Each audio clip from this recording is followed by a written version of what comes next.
கன்னிராசிக்காரர்களுக்கு ஜூலை மாதம் 2026 எப்படி இருக்க போகுதுங்கிறது துல்லியமாக சயின்டிபிக்கா நம்ம பார்க்க போறோம். இப்ப பாருங்க, ராசி அதிபதியாகிய புதனே பாத்தீங்கன்னா 10ஆம் இடத்துல இருக்கிறது அருமை. கன்னிராசிக்காரங்க நிறைய உத்வேகமா செயல்பட்டு இந்த மாதத்துல நிறைய விஷயங்களை அவங்களுக்கு சாதகமா செஞ்சுப்பாங்க அப்படிங்கிறதுல எந்த மாற்றமும் இல்லை.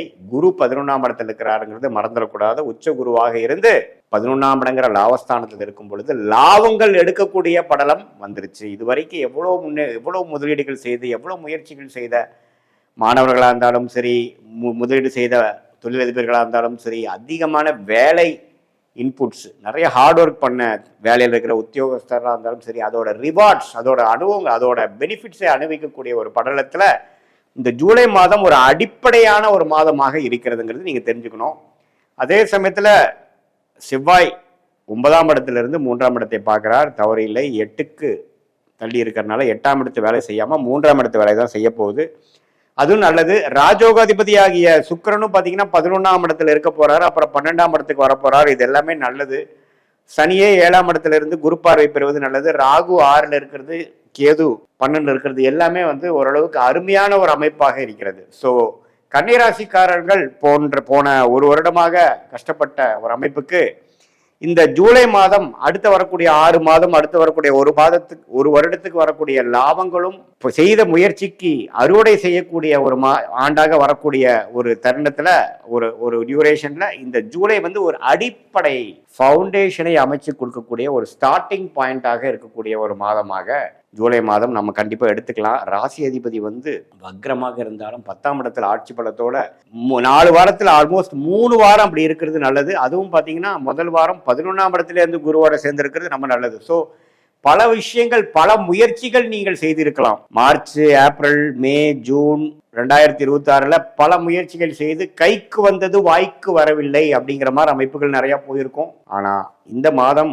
கைக்கு வந்துருச்சு சாமி அப்படிங்கிற மாதிரி ஒரு அமைப்பை கொடுக்கக்கூடியதாக இருக்கக்கூடிய கிரக அமைப்புகள் கன்னிராசிக்காரர்களுக்கு வருகிறதா நம்ம இந்த வீடியோல தெரிஞ்சுக்கிறோம். இது பொதுவான ஆண்டு கிரகம் என்று சொல்லப்படுகிற சனி, ராகு, கேது, குரு வைத்து சொல்லுவதும், மாதம் மாறக்கூடிய செவ்வாய், புதன், சுக்கிரன், சூரியனை வைத்து நாம ஒரு பொதுவான ஒரு அமைப்பாக சொல்றோம். ஆனா துல்லியமாக நம்ம பார்க்கணும்னா, நீங்க பிறந்த தேதி, பிறந்த நேரம், பிறந்த உரை வைத்து வரக்கூடிய உங்களுடைய திருக்கணித பஞ்சாங்கம் பிரகாரம் உங்க ஜாதகத்தை போட்டு நம்ம அப்பாயின்மெண்ட்ல நம்மளுடைய பாஸ்ட் லைஃப் உங்களுக்கு எப்படி இருந்ததுங்கிறத சிங்க் பண்ணி, அதே மாதிரி இப்போ இமீடியட் பாஸ்ட் எப்படி இருந்தது, இப்போ ப்ரெசென்ட் என்ன வாழ்க்கையில நடந்து கொண்டு இருக்கிறது, அடுத்து வரக்கூடிய ஷார்ட் டேர்ம் எப்படி இருக்கு, அடுத்து வரக்கூடிய லாங் டேர்ம் எப்படி இருக்குதுங்கிறதெல்லாம் சயின்டிபிக் வேதிக் அஸ்ட்ராலஜி முறையில நீங்க எந்த லக்னத்துல பிறந்தீங்க, ஒரு கிரகம் என்னென்ன டிகிரியில இருக்குதுங்கிறதை துல்லியமாக கணிச்சு, எந்த லக்னாதிபதி எப்படி இருக்கிறார், இப்ப நடக்கக்கூடிய தசைகள் அந்த லக்னத்துக்கு யோகரா இருக்காரா, எது மாதிரி ஆதிபத்தியத்தை கொடுக்கிற மாதிரி ஒரு அமைப்பா போயிட்டு இருக்கு, எந்த நட்சத்திரத்துல பிறந்தீங்க,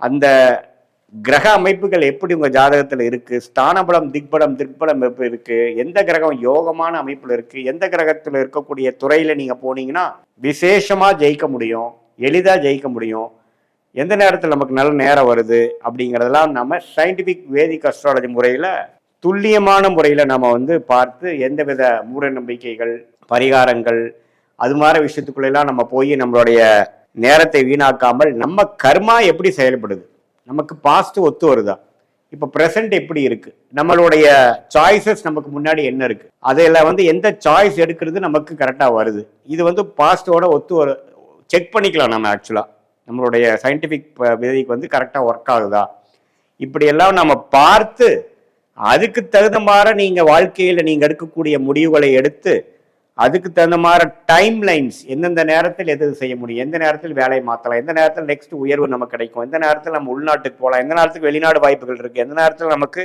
ஒரு உத்தியோக உயர்வு இருக்கு, எந்த புக்தி நமக்கு அடுத்த வர புக்தி நமக்கு யோகமா இருக்கா, எது மாதிரி விஷயத்துல நம்ம ஃபோக்கஸ் பண்ணோம்னா நமக்கு அந்த மாதிரி பெனிஃபிட் வருங்கிறத வயது வித்தியாசம் இல்லாமல் மாணவர்களா இருந்தாலும் சரி, இளம் வயதினராக இருந்தாலும் சரி, இல்லத்தரசிகளா இருந்தாலும் சரி, நடுத்தர வயதில் இருக்கக்கூடிய உத்தியோகஸ்தரோ அல்லது தொழிலதிபர்களோ, பெரும் முதலீட்டாளர்களா இருந்தாலும், சீனியர் சிட்டிசனா இருந்தாலும், அவங்களோட வாழ்க்கையில வரக்கூடிய அன்றாட வாழ்க்கையில நடக்கக்கூடிய முடிவுகளை, முக்கியமான முடிவுகளை எந்த தருணத்துல நம்ம எடுக்கலாம், அது வச்சு நம்மளுடைய வாழ்க்கையில இன்னைக்கு செய்யக்கூடிய வேலைகளை அதுக்கு தகுந்த மாதிரி நம்ம அலைன் பண்ணிட்டோம்னா தேவையற்ற பண விரயங்கள், தேவையற்ற செயல் விரயங்கள், சமய விரயங்கள் எல்லாம் தவிர்த்து நம்மளுடைய கர்மாவை நம்மளுடைய தெரிந்து கொண்டு அதுக்கு தகுந்த மாதிரி வாழ்க்கையில நம்மளுடைய அன்றாட வாழ்க்கை பர்சனல் லைஃபா இருந்தாலும் சரி, ப்ரொஃபஷனல் லைஃபா இருந்தாலும் சரி, அதுக்கு தகுந்த மாதிரி நம்ம அலைன் பண்ணிட்டு வாழ்க்கையில திட்டமிட்டு நம்ம செயல்படும் பொழுது நிறைய நம்ம மிஸ்டேக்ஸ் பண்றோம், தேவையற்ற விஷயங்களை பண்ணி மாட்டிக்கிறோம். ஒரு ஒரு தப்புக்கும் நம்ம என்ன பண்ண வேண்டியதா இருக்கு, விலை கொடுக்க வேண்டியதா இருக்கு. அது என்ன மாதிரி விலை? நான் டைம் வேஸ்ட் 2 இயர்ஸ் என் வாழ்க்கையில போயிருச்சு சாமி, அல்லது இவ்வளவு பணம் நஷ்டம் ஆயிடுச்சு, இது தேவையற்ற மன உளைச்சல்ல போய் முடிஞ்சது அப்படிங்கிற மாதிரி விஷயங்கள்லாம் நடக்குது இல்லைங்களா? அதெல்லாம் ஃபியூச்சர்ல நம்ம தவிர்த்து நம்மளுடைய கர்மா என்ன அப்படிங்கிறதை தெரிந்து அதுக்கு தகுந்த மாதிரி வாழ்க்கையில நம்ம முடிவுகளை எடுத்து, அது படிப்பு விஷயமா இருந்தாலும் சரி, காதல் விஷயமா இருந்தாலும் சரி, திருமண விஷயமா இருந்தாலும் சரி, குழந்தை பேரு விஷயமா இருந்தாலும் சரி, எந்த துறை தேர்ந்தெடுக்கிறதா இருந்தாலும் சரி, வெளிநாடு உள்நாடு எது மாதிரி விஷயத்துல போகலாம், தொழில போகலாமா, வேலையில போகலாமா, எப்ப நம்ம ஆரம்பிக்கலாம், அது மாதிரி விஷயங்களா இருந்தாலும் சரி, உடல்நல கோளாறுகள் எப்போ சரியாகும், எப்போ எது மாதிரி விஷயங்களை நம்ம கேர்ஃபுல்லா இருக்கணும், எப்படி இருக்கு நம்மளுடைய குணச்சத்துருபாவம் எப்படி இருக்கு, வம்பு வழக்குகள்லாம் எப்படி இருக்கு, அதையெல்லாம் எப்போ தீரும், நமக்கு பூர்வீக சொத்து வருமா, நம்மளுடைய பிராப்தங்கள் எப்படி இருக்கு, எந்த நேரத்தில் நம்ம டக்குன்னு நெக்ஸ்ட் லெவலுக்கு போவோம், எப்போ கடன்களை அடைப்போம் அப்படிங்கிற மாதிரி ஒரு ஒரு வயதிற்கும் தகுந்த வாழ்க்கையில் இருக்கக்கூடிய சேலஞ்சஸ், முடிவெடுக்க முடியாத தருணங்கள், எந்தெந்த மாதிரி நேரத்தில் எது பண்றது நல்லது, நம்மளுடைய தசா புக்தி அந்தர சூக்ஷ்மத்தை எப்படி பார்க்குறோம். தசைங்கிறது வருட கணக்கில், புக்திங்கிறது 3 வருடம் 2 வருடம் அப்படிங்கிற மாதிரி, புக்தி அந்தரங்கிறது 4 மாதம் 6 மாதங்கிற மாதிரி, சூக்ஷமங்கிறது வாரக்கணக்கில்.